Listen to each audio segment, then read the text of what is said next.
Am I the arsehole for refusing to leave the room when my husband told me to? Okay. I don't think we need to dwell on this too much. I mean, do what your husband says, end of story. Goodness gracious. No? Not the sentiment? Oh, boy. Oh, boy. Dr. Fruitbat's just leapt in. He has a reason, says ABG. Yep. I'm sure there's a perfectly reasonable explanation. My husband's best friend, female, got the news of her dog's cancer days ago. My husband would call her every day till yesterday when she visited. I opened the door for her, greeted her, then led her to the living room and went to the kitchen to get a glass of water after my husband asked me. Right. I came back and didn't find them in the living room. Turns out they went into the guest room and the door was shut. Yes, my dog's got cancer was often the way porn started for me. You know, I just couldn't get hard anymore if it was just plumbers coming around to fix the shower or something like that. It has to be dog cancer or GTFO. I heard weeping/sobbing sounds coming from the inside. Definitely how I have sex. I knocked, then got in. Is that what you do to a room? I get in there! I knock and get in. Excuse me, just need to get in. And found them embracing each other, crying. Yeah. Right. I stood by the door, but my husband paused and told me to give them a moment.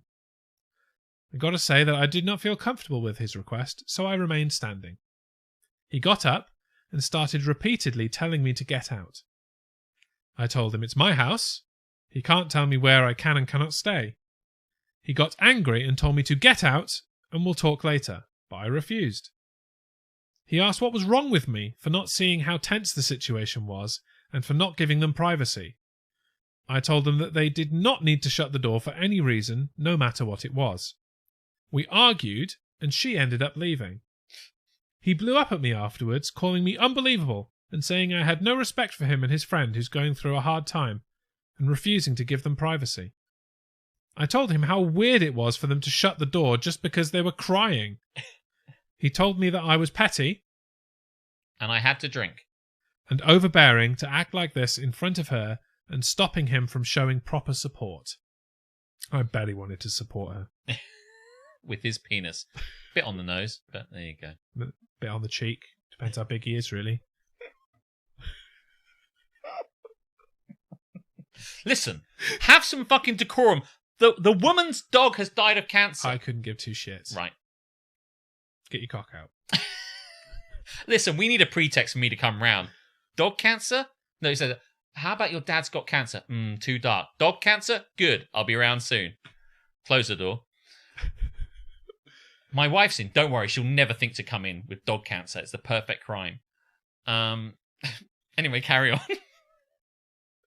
Now he's completely gone radio silent and is acting like I kicked her out or treated her poorly. Some context. 1. Ages of those involved are 26 female, 28 female, and 38 male. Right. I don't know if that sheds any light on it. No. I thought it might be some context. They kind of used to have a bit of a thing at one point before we got together. He hasn't really got over her, and she still likes to suck his dick. That would be amazing context. There are 4 more points. Mate, lay that shit on me. Lay that shit on me. Maybe you'll get your wish. I can but hope. 2. She's been his best friend / sister, for over 8+ years. There's a lot of mathematical difficulty going in that sentence there for me. For over 8+ years. Okay. What is the number that comes out at the end of this equation? Because this is like fucking A-level calculus shit. Listen. If 2 people are being unfaithful on a train that's going to Wisconsin at 80 miles an hour and they have sex 3 times, how many times will they have sex on average per speed of the moving train? And how many dogs get cancer on the way? 7. That's correct. It's incredibly, that is the right answer. Man. All those GCSE dog cancer lessons paid off. And they said we wouldn't need them in the future. Please carry on. 3. She tends to be very emotional and highly sensitive. Oh, that's always good. Definitely say that. 4. We don't get along because she tends to be a boundary stomper and does/says things that make me feel like I don't know my husband as much as she does. She also compares us as well.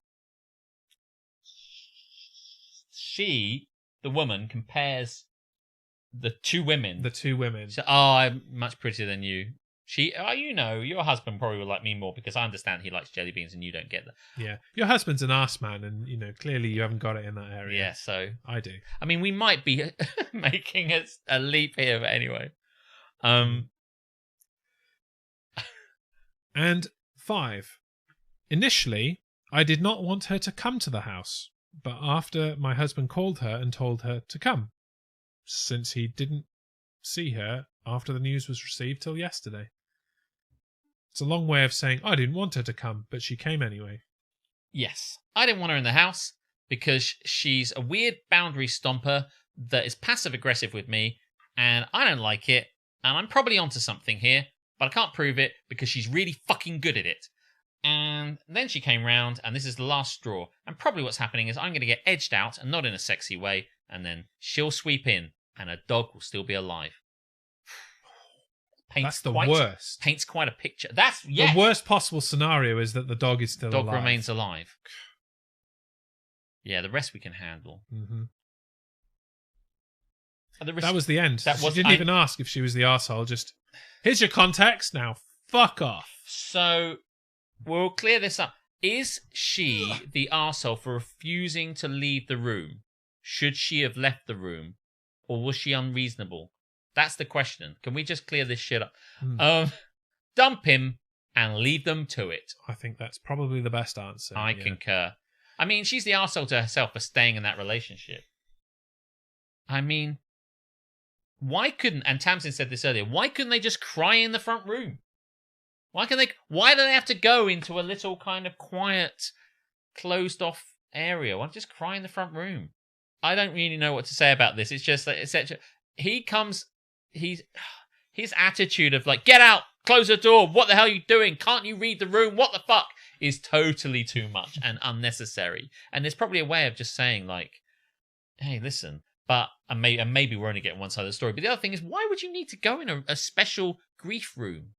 I don't understand. Yeah. Seems weird. They could have done crying and hugging on the sofa. They could have, yeah. Because they caught him on the sofa. Wasn't me. Caught me crying on the sofa. Wasn't me. Saw me crying in the guest room. Because my dog had a tumor. We're probably not getting the whole story here, but I suspect that the dog is a cover for sexy times, and I want to know I really, really want to know what happens next in this, because I'm certain that he is up to no good with her. Yeah, so for posterity, yes, the op in this case is not the arsehole. Yes. Not even close. Yeah, weird. Thanks for watching this highlight from Don't Get Me Started, the Ranty Banty comedy show. Join in on our live show every week at twitch.tv/DGMSlive and hit that subscribe button for more clips and bits from DGMS.